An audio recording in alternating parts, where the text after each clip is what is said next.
I'm going to go ahead and get started if that's okay. I actually taught at the secondary level. I taught math for about 15 years. And then my path led here to SRC, and I've taught a combination of math and education classes, education courses in the last 3 years. My name is Beth Van Tine, by the way, if you're not familiar with me. I actually started on the Macomb side, and now I'm bouncing back and forth between Macomb and Canton. So I see some familiar faces. So with that, the presentation that I prepared for today is tying into the college theme. And in the career of teaching math in particular, I have tried to help students work through their anxiety with math. And some of these anxieties that I'm going to talk about today are some that I've also actually struggled with and fought through myself. And so my goal today is to share some tips for how to become a better math person. And honestly, you could substitute other subject areas. You could substitute science, English, in terms of working around those anxieties that I'm going to talk about today. I also have an ulterior or sneaky motive embedded within the presentation. A shout out to those interested in teaching. So with that, the myths that I want to really focus on in math are that some people are just born with math skills. You either get them, you were born with them, or you weren't. Boys are better at math than girls. I know that was something that in my era of being a math student, that was something that I was misled into believing. And there's also a stereotype with math people in quotes, that math is not creative, that speed, you gotta be fast at it to be considered a math person. There's one way to solve a math problem. There's only one. And those math people have to solve them quickly. Math is done by working intensely and just not giving up. You gotta solve that problem once you start it. That's something I had to personally overcome. And the concept of where are we ever gonna use this? Math isn't really necessary, so why bother? And so I wanna pick on the last myth first in the process of debunking this. So my first thought is why do we have to learn math? My answer is, well, this is my response. So no employee is ever going to say they don't want someone that can't do math. And so that's actually one of my arguments towards taking a math class. So first of all, I'm going to try to talk you into thinking about taking math by looking at reasons for it. And so math keeps doors open, in particular STEM careers. Does anybody know what STEM stands for? Science, technology, engineering, and then math. And math. And sometimes STEAM is what it's referred to if we involve A for the arts. And so the STEM careers are actually, before the pandemic, were on an increase. And even after looking at the pandemic, and the Bureau of Labor Statistics has done some projections trying to figure out the impact that the pandemic has had on STEM career jobs.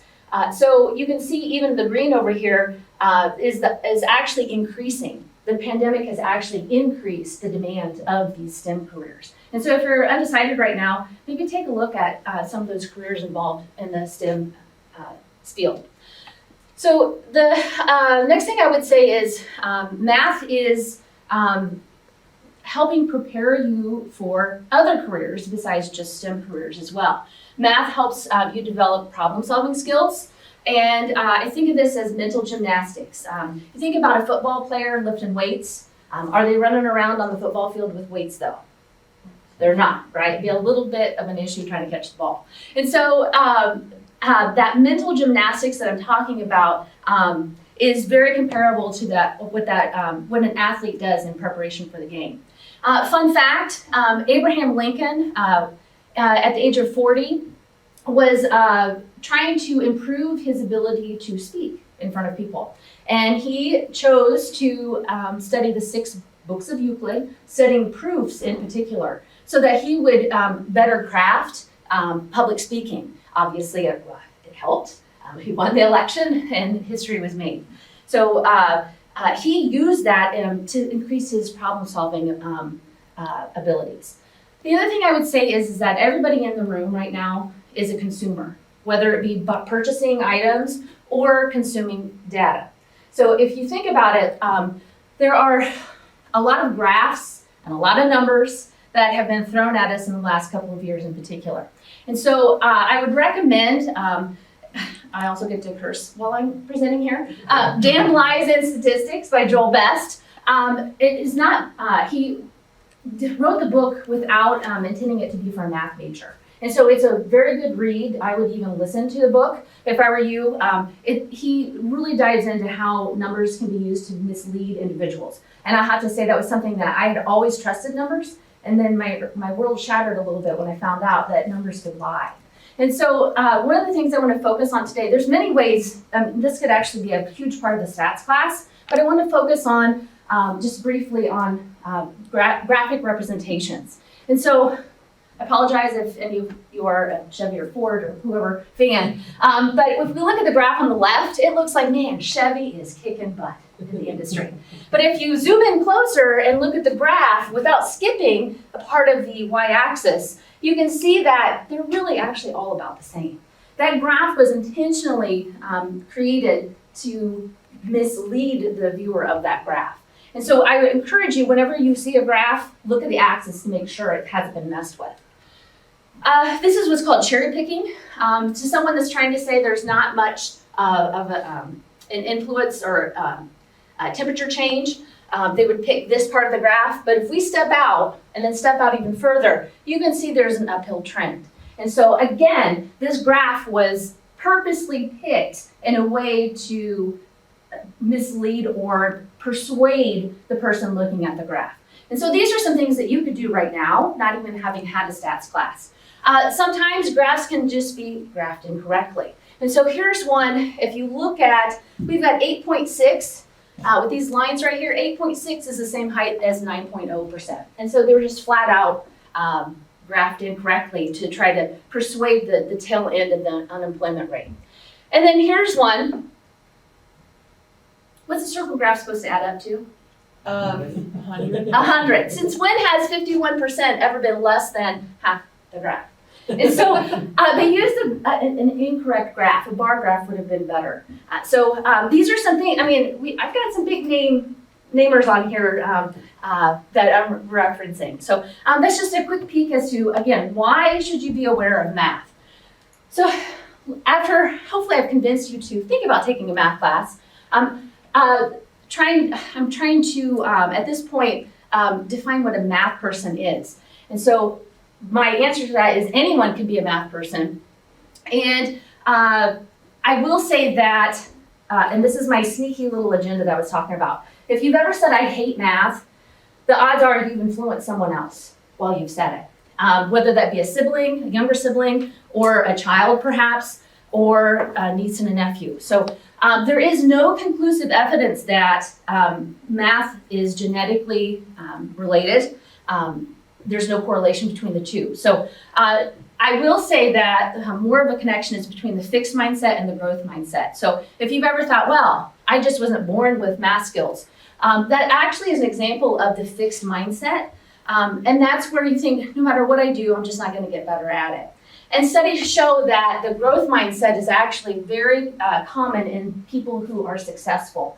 In other words, they're ready to tackle whatever it is they don't know. They know that if they try harder, put more effort into it, they're going to learn it. And so the growth mindset is something I would encourage you to look into. So we're not just born with math skills. It's something that you can work at and get better at. The next one is that our society can play a role in this. And I will say that I was one of the girls that was influenced by this. There is no research showing that girls are worse at math than boys. And I will say that I had an experience where a teacher jokingly said that to me one day, that, well, you're a girl, that's why you're not understanding the problem. I don't care if it was a joke or not. Thankfully, I'm stubborn, dedicated, and I powered through it and proved it wrong and became a math teacher. Didn't know I was going to go that far with it. So the thing is, though, is that that society can impose that anxiety in especially girls. And so research shows that girls are actually prone to picking up on comments like that. And so if, let's say an elementary teacher would happen to say, I hate math, I can't stand it, then a girl is more than likely to pick up with that attitude and experience that herself. And so, speaking of commercialism, shout out. Oh, my sound isn't on.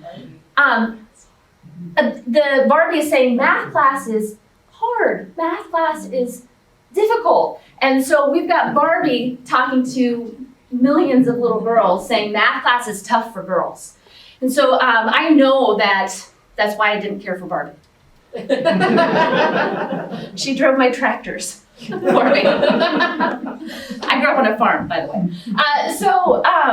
The idea that a girl is worse at math than boys is just, it's not a thing.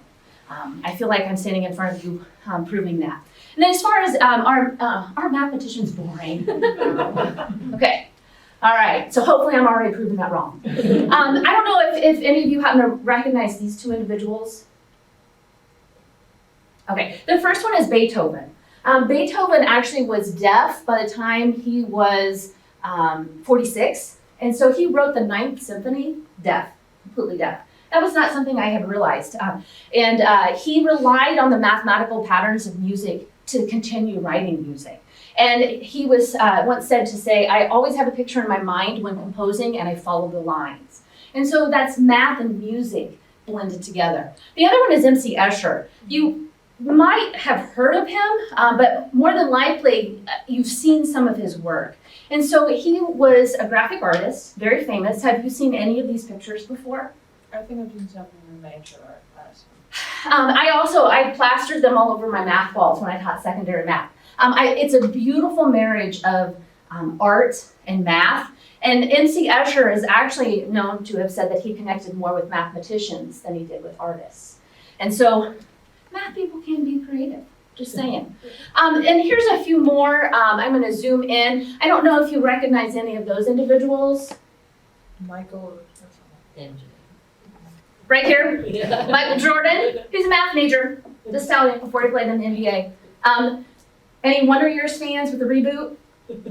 Okay, Winnie, is a math major, just saying. Do you know this guy, Mr. Maher? I can't place it. It's Rene Descartes. Oh. I think, therefore I am. Yeah. Shout out to philosophers. And he also is accredited for the Cartesian coordinate plane. And so he blended algebra and geometry together. And then, let's see. I don't know, this is for science people. Is that Curry? No, but it is, she was a nurse. That's Florence Nightingale that I mentioned out in the hallway. So Florence Nightingale, she decided that, of course she went into nursing. She was the first to use a pie chart, the circle graph, as a way to convince people that there were unsanitary conditions and that effect out in the field. So she did not consider herself gifted in math, but believed she could learn math. Well beyond what the expectations were for women of that era. So that's that growth mindset coming back in. Katherine Johnson, did anybody see Hidden Figures? You should sometime. It's an awesome movie. She was the first mathematician, female black mathematician appointed to the National Advisory Committee for Aeronautics. And John Glenn, the astronaut, would not go take off to space until she ran the numbers by hand. She had a machine that would do it. He did not trust the machine. He wanted her to run the numbers. Just saying. And so hopefully this gives you a variety of faces to show that there is some creativity. This is the guy that wrote Alice in Wonderland, by the way. He also wrote 11 books in mathematics. So hopefully this gives you a bigger idea of, or a less of a stereotype for what makes a good math person. So I want to focus on how can you become a better math person. And so this is the core of it.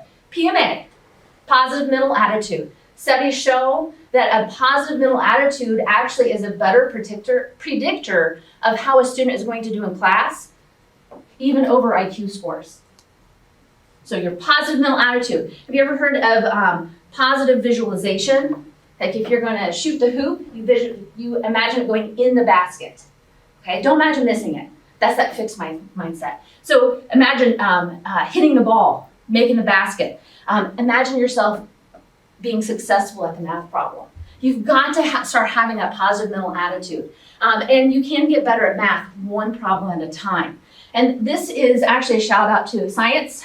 This is where every time you do a math problem, you actually increase the connections between your brain cells, and you can get better at it. And so I think that brain is being a muscle. And again, filling in the idea of, factoring into the idea of the growth mindset. The power of working in a group is also a wonderful thing. Discussing, sketching diagrams, maybe even cursing a little bit while you're trying to figure out the problem. That all is a process that helps people figure out math.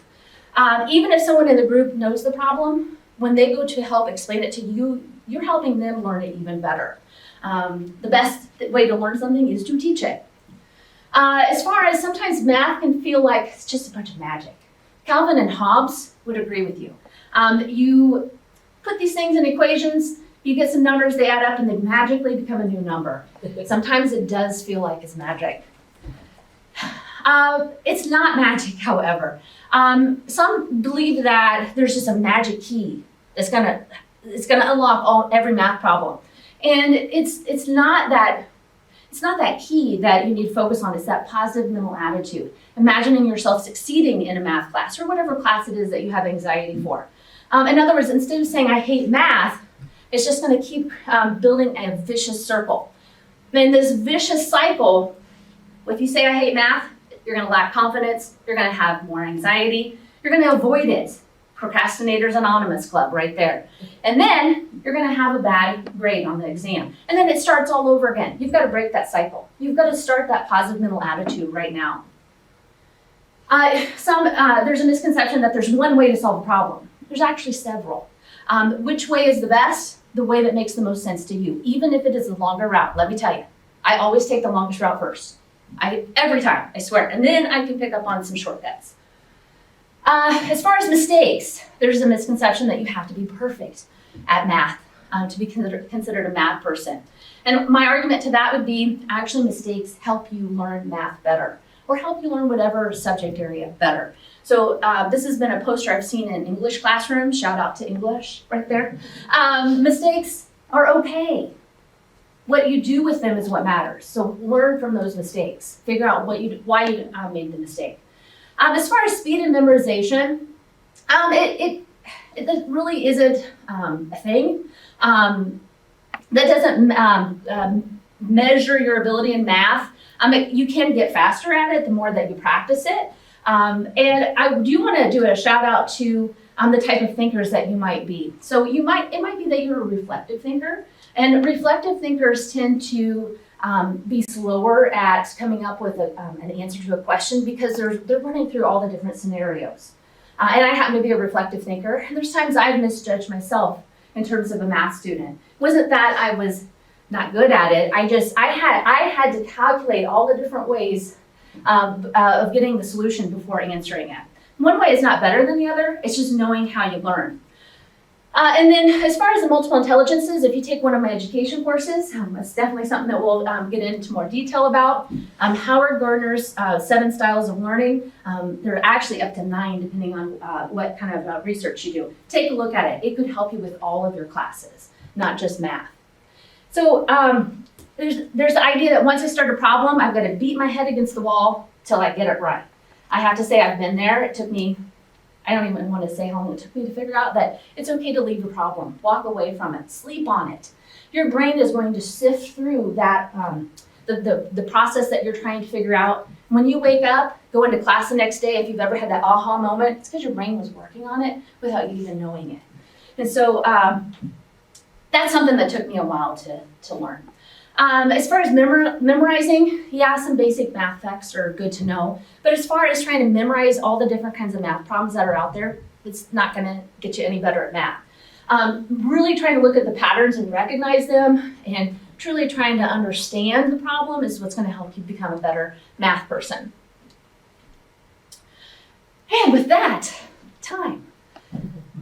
I made it. So hopefully what this has done is it gives you some strategies, and it's not just for a math class. It could be any class. Hopefully you've gotten some strategies from today's presentation that will help you fight through or work through some of your anxieties. And I will also say, please watch what you say. If you catch yourself saying, I hate fill in the subject matter, you are imposing your thoughts on younger individuals, and you're going to possibly create anxiety in them. And so just be aware of that. And if you're interested in becoming a teacher, look me up sometime.